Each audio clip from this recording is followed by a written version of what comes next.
sai có thiệt đó gì mà mình làm đó là cái là mình dùng thầy sản xuất nặng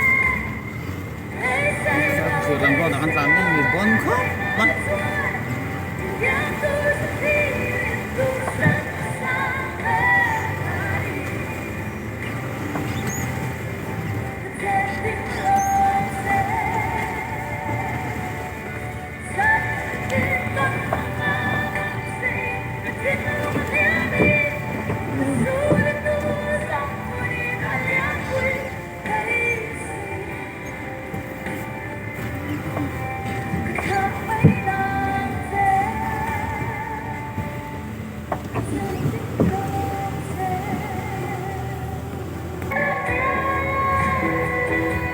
thì mình đón trước đó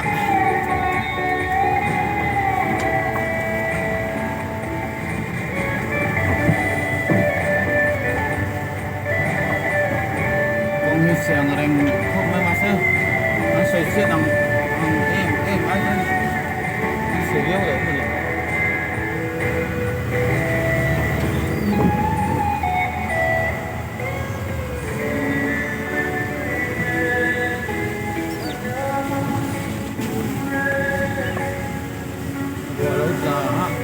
kiri bilang terpilih ya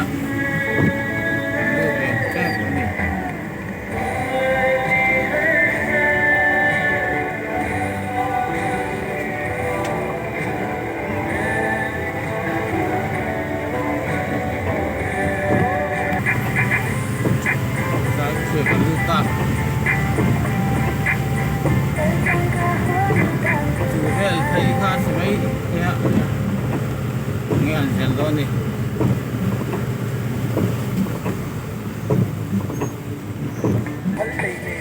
sai một mình ăn bèn nè ta ê nó nè nó xây xếp đằng em ai chuan con sẽ điêu rồi con là đi chuan nghe chủ quê thì có mấy hiện đó nè